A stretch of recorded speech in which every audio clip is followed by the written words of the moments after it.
Hello friends, 10 more sentences are before you with error. As usual, let us move to find out the errors so that you can enrich your knowledge in English. Friends, आप देख रहे हैं first sentence screen पर. Mother says that एक माँ कहती है that her child is too weak that he can not walk. Once again, mother says that the mother says that her child is too weak that he cannot walk. Friends, mother के आगे that इसलिए लगा है कि एक particular माँ के ये शब्द हैं, तो जब किसी चीज़ के इशारा हो जाता है तो वहाँ पे हम लोग आर्टिकल दैट लगाते हैं. तो मदर के आगे दैट क्यों लगा? अगर मन में प्रश्न है, माइंड में एक प्रश्न उठ रहा है, तो उसका जवाब मैंने अभी दिया है. बाकी आर्टिकल टॉपिक की डिटेल बात करेंगे जब हम उस टॉपिक पे आएंगे. एनीवे, तो mother says that her child is too weak that he can not walk. Friends, यहाँ तक जब हम सेंटेंस पढ़ते आए तो कोई मिस्टेक नहीं थी. आगे जब हम चलते हैं तो मालूम पड़ता है कि ये सेंटेंस का ये जो पीस है ये हटेगा, क्योंकि ये टू का प्रयोग है और इसकी जगह हम TO कर देंगे. अब ये सेंटेंस राइट हो जाता है. Mother says that her child is too weak to walk. आपको याद होना चाहिए टू का जो प्रयोग है ये सेंटेंस इंग्लिश में तो सिंपल होता है, पॉजिटिव होता है, लेकिन जब उसकी हिंदी करते हैं तो उसमें नहीं किया जाती है. तो फ्रेंड्स, यहाँ पर हम दैट ही कैन नॉट, ये पीस इस सेंटेंस में हटेगा और इसकी जगह हम टू लगा देंगे. अब सेंटेंस हो गया mother says that her child is too weak that he can not walk. तो टू के साथ कैन का प्रयोग नहीं किया जाता है. या तो होगा सो दैट के साथ कैन, ठीक है ना, या तो होगा मतलब सो दैट के साथ कैन, या फिर होगा टू. तो ये टू का प्रयोग है ये, तो इसमें से अपन सो दैट हटा देंगे तो हो जाएगा sentence mother says that her child is too weak to walk. ये जो सेंटेंस है लिखा हुआ the mother says that her child is too weak that he can not walk, ये इनकरेक्ट है. क्लियर? अब आप एक बार कह सकते हैं कि सर ही कैन नॉट तो रहने दो, ये TOO हटा दो. नहीं, क्योंकि हम जब सेंटेंस पढ़ते आए तो यहाँ तक जब हम पढ़ते आ रहे थे तो यहाँ तक कोई मिस्टेक नहीं थी. आगे जाने के बाद मालूम पड़ा कि मिस्टेक है, तो हमें टू को नहीं हटाना है. आगे दैट ही कैन नॉट को हटा के उसकी जगह टू कर देंगे और ये टू का प्रयोग हो जाएगा. Now the sentence is right. Okay, move to the next. Mohan sat down on the chair crying I am too tired. Mohan sat down, Mohan बैठ गया चेयर पर, क्राइंग चिल्लाते हुए I am too tired. Friends, English की दुनिया में एक यूज़ है, एडजेक्टिव के पहले कभी भी टू शब्द का यूज नहीं किया जाता है. Mohan sat down on the chair crying I am too tired. इस समय टायर्ड एडजेक्टिव है, थर्ड फॉर्म नहीं है, और किसी भी एडजेक्टिव के पहले वेरी का यूज किया जाता है. तो हम यहाँ पे टू हटा देंगे और यहाँ वेरी लिख देंगे. अब सेंटेंस राइट है. एक यूज है इंग्लिश की दुनिया में, जैसे हम बोलते हैं वेरी गुड, टू गुड कभी नहीं बोलते हम लोग. तो किसी भी एडजेक्टिव के पहले अगर टू आता है या और कोई शब्द आता है तो उसको हटा के हमें वेरी लगाना है. तो यहाँ टू हट जाएगा, we have to delete too and in place of it we have to write very, because adjective के पहले वेरी का यूज़ किया जाता है. तो sentence is before you now. Mohan sat down on the chair crying I am very tired. याद रखिए tired यहाँ पे थर्ड फॉर्म नहीं है, एडजेक्टिव है. एडजेक्टिव से पहले यहाँ वेरी आएगा, टू नहीं आएगा. Clear? Next sentence is before you. Mohan's mother said that she did not want nothing. Mohan's mother said that she did not want nothing. Mohan की माँ ने कहा कि उसे कुछ नहीं चाहिए, यानी उसने कुछ नहीं चाहा था. Clear? Mohan's mother said that she did not want anything. Mohan की मदर ने कहा कि उसे कुछ नहीं चाहिए. फ्रेंड्स, आप देखना नॉट और नथिंग दो नेगेटिव नहीं आते हैं, because double negative becomes positive. So she did not want, ये नथिंग हम हटा देंगे और इसकी जगह हम करेंगे एनीथिंग.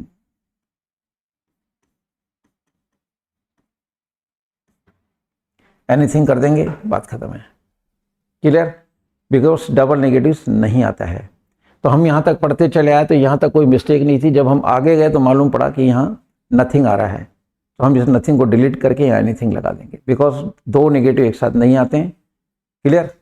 तो नॉट भी आ रहा है, नथिंग भी आ रहा है, तो नथिंग की जगह एनीथिंग लगा दिया. Now the sentence is correct. Clear? Next sentence is the news that has come to me is much perplexing to my mind. The news that has come to me is much perplexing to my mind.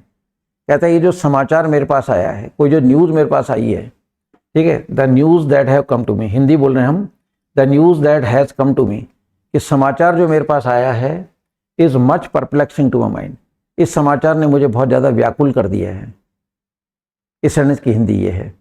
Once again I will go through this sentence, the news that has come to me is much perplexing to my mind. Hindi, समाचार जो has come to मी मेरे पास आया है is much perplexing, वो व्याकुल करने वाला है मेरे दिमाग।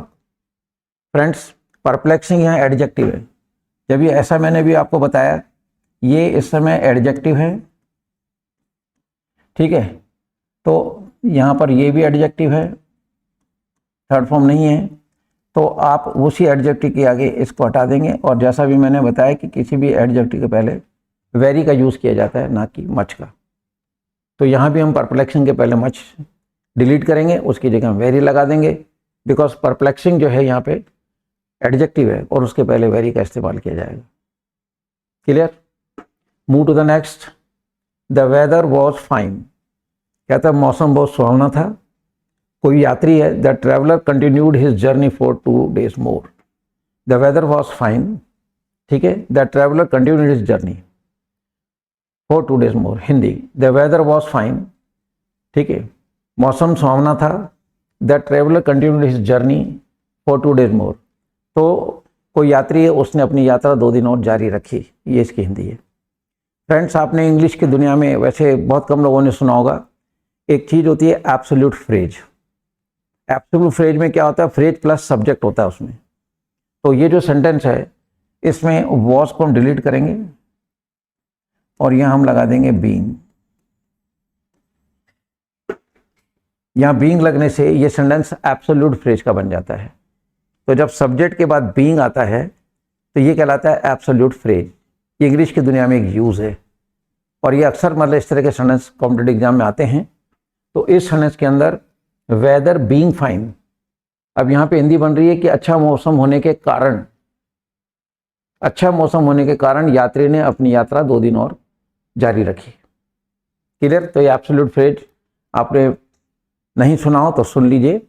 कभी भी सब्जेक्ट के बाद बीइंग आता है तो वो जो सेंटेंस होता है वो एब्सोल्यूट फ्रेज कहलाता है। फिर इसकी ग्रामर में अपन डिटेल बात करेंगे। क्लियर? तो नेक्स्ट हमने देखिए, the principal of the college said that, principal of the college said that though his servant was ill but he worked hard. College के प्रिंसिपल ने कहा that though his servant was इल, हालांकि उसका नौकर बीमार था, बट ही वर्कड हार्ड, लेकिन उसने फिर भी सारा काम मेहनत से किया। फ्रेंड्स, आपको याद होना चाहिए, अगर आपने नहीं पढ़ा है तो सुनिए, दो के साथ कभी भी बट येट नहीं आता है। दो या ऑल दो एक ही चीज होती है। अगर दो आ रहा है तो ना बट आएगा ना येट आएगा। हम जनरली ऑल दो के साथ येट का यूज कर देते हैं, जो कि इनकरेक्ट है। रीजन कि दो सेंटेंस को जोड़ने के लिए कंजक्शन एक ही चाहिए। जैसे हमको 2 पेपर चिपकाने तो गोंद की शीशी एक ही लाएंगे। Similarly, just to join 2 of the sentences we need only 1 conjunction and that is already available, that conjunction already available, दो। तो कभी भी दो या ऑल दो आता है तो उस सेंटेंस में आगे बट या येट कुछ नहीं आएगा, ये डिलीट कर देंगे। यहाँ पे मतलब है आपका सेंटेंस राइट, क्योंकि दो ऑल दो के साथ बट येट नहीं आता है। रीजन मैंने बता दिया, ये नहीं कि हमने कह दिया नहीं आता आप उसको याद कर लोगे, ये तो थोपना हो गया। मैं आपको एक एक चीज समझा रहा हूँ। दो सेंटेंस को जोड़ने के लिए कंजक्शन एक चाहिए, जैसे 2 पेपर को जोड़ने के लिए गोंद की शीशी या कोई भी ग्लू एक चाहिए। Similarly, just to join 2 of the sentences we need only 1 conjunction, and conjunction though is already available in this sentence, that's why the second one conjunction is not required. So we have to delete this, but now the sentence is right. Clear? Move to the next. The teacher asked Hari that when he would go there without fail. Teacher asked Hari that when he would go there without fail. Teacher ने हरी से पूछा कि वो नियमित, without fail का मतलब वो बिना नागा किए, यानी वो नियमित वहां कब जाएगा, वह नियमित कब जाएगा। Teacher asked Hari that when he would go there without fail. Teacher ने हरी से पूछा when he would go there without fail, कि वो रेगुलर नियमित वहाँ कब जाएगा। ठीक है फ्रेंड्स, तो द टीचर आज हरी व्हेन। फ्रेंड्स आप देख रहे हैं कि यहाँ भी इस सेंटेंस में दो कंजक्शन एक साथ आ रहे हैं। किसी भी WH, अगर दो सेंटेंस के बीच में कोई भी WH वाला शब्द है तो उसके पहले कोई भी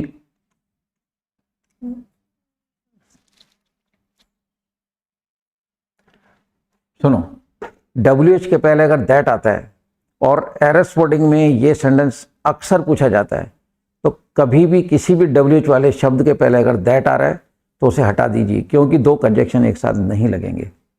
तो आप वैन को रहने देंगे as per the sense of the sentence और दैट को डिलीट कर देंगे। तो यहां हमने दैट को डिलीट कर दिया है। अब ये sentence,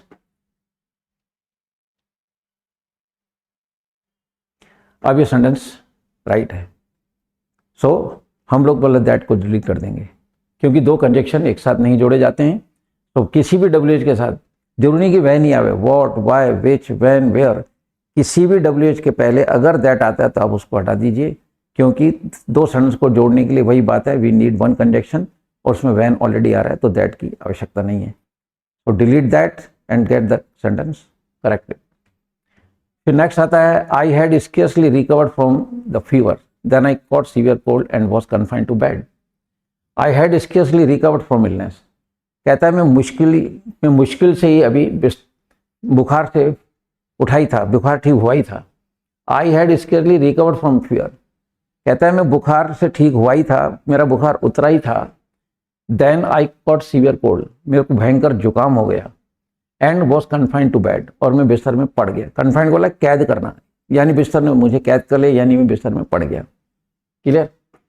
I had scarcely recovered from illness, sorry, I had scarcely recovered from fever, मैं बुखार से ठीक हुआ ही था। Then I caught severe cold, मुझे जुकाम हो गया बहुत भयंकर। And was confined to bed, और मैं बिस्तर में पड़ गया। फ्रेंड हार्डली एड के साथ कभी भी देन नहीं आता है, तो देन को डिलीट करेंगे और हम लोग यहाँ वैन लिख देंगे, क्योंकि हार्डली एड के साथ वैन आता है ना कि देन। तो ये कंजक्शन है हार्डली हैड वैन। तो कभी भी आप हार्डली एड के साथ देन देखें, you just delete then and write when, now the sentence is right. Clear. तो sentence is I had scarcely recovered from illness when I caught severe cold and was confined to bed. Clear? Second last is before you, no sooner had I reached the station. कोई व्यक्ति कहता है जो ही मैं station पहुंचा, ठीक है, but the train left for Bombay, जो ही मैं स्टेशन पहुंचा ट्रेन जो है बॉम्बे की तरफ रवाना हो ली। देखिए, no sooner had I reach the station but the train left for Bombay. ठीक है, लेफ्ट के साथ फॉर आता है तो ये फ्रेज बनता है, इसका मतलब होता है रवाना होना। तो ट्रेन जो है वो बॉम्बे की तरफ रवाना हो ली। फ्रेंड्स नो सूनर आ रहा है, तो नो सूनर के साथ में ये बट नहीं आएगा, हमें यहाँ दैन लगाना पड़ेगा, THAN। तो एक यूज है नो सूनर दैन का। तो नो सूनर दैन का यूज जब भी करेंगे तो नो सूनर के बाद जो एक क्षण खत्म होगा, जो नेक्स्ट क्षण शुरू करेंगे वहाँ पे आपको दैन का यूज करना है, क्योंकि नो सूनर के साथ दैन फिक्स है, जैसे हार्डली एड के साथ में वैन फिक्स है। तो यहाँ हम लोग बट रिमूव कर देंगे। और भी अगर कोई कंजक्शन आता है नो सूनर वाले सेंटेंस के अंदर, तो आप नो सूनर को देख के और आपको यहाँ जो भी कंजक्शन आता है, ठीक है, एक्सेप्ट देन, उसको आप डिलीट करेंगे और देन लगा देंगे THAN वाला। Now the sentence correct. याद क्या रखना है, हार्डली एड के साथ वैन आता है, नो सूनर के साथ में देन आता है। And the very last sentence before you, it was only a month when the examination commenced in all the schools and colleges. कहते हैं it was only a month when examination commenced in all the schools and colleges. कहता है it was only a month, एक ही महीना हुआ था जब परीक्षाएं शुरू हुई। कमेंस का बोला परीक्षा शुरू होने के लिए जो वर्ड यूज किया जाता है दैट इज कमेंस। तो कहता है एक ही महीना हुआ था जब परीक्षा शुरू हुई, ठीक है, सारे स्कूल्स और कॉलेजेस में। फ्रेंड्स परीक्षा एक निश्चित टाइम पे शुरू हुई होगी, उसकी एक पर्टिकुलर डेट होती है, समय होता है, राइट। तो हम यहाँ पे मतलब वैन को डिलीट करेंगे सेंस के हिसाब से और ऊपर लिख देंगे हम सिंस, क्योंकि पर्टिकुलर टाइम के जब पॉइंट ऑफ टाइम होता है तो हमें सिंस का यूज़ करना पड़ता है। पीरियड के लिए फॉर का यूज़ करते हैं, लेकिन पॉइंट ऑफ टाइम के लिए हमें सिंस का यूज़ करना पड़ता है। तो इस सेंटेंस में वैन हटा के हम सिंस कर देंगे। Now the sentence is right. So friends ये थे आज के मतलब 10 सेंटेंस विथ एरर जिनको आपने अच्छी तरह समझा। मैं विथ लॉजिक आपको मतलब समझा रहा हूँ केवल इतना नहीं कह रहा हूँ कि ये हटा दो, ये लगा दो, ये हटा दो, ये लगा दो, ये तो फिर वो आपके वजन बढ़ाने वाली बात और हटाने वाली बात हो गई। But with logic and with the rules and regulation I am explain each and everything. तो इस वीडियोस को आप बार बार देखें और इन चीज़ों को समझें, so that you may come to know the correct use of the words कह दो और जो भी इसके यूजेस हैं इंग्लिश के अंदर, ताकि आप भविष्य के अंदर व्हेन एवर यू स्पीक और right anything you may not make these type of mistakes what you have before you on the screen. With these words, goodbye to all of you. Jai Hind.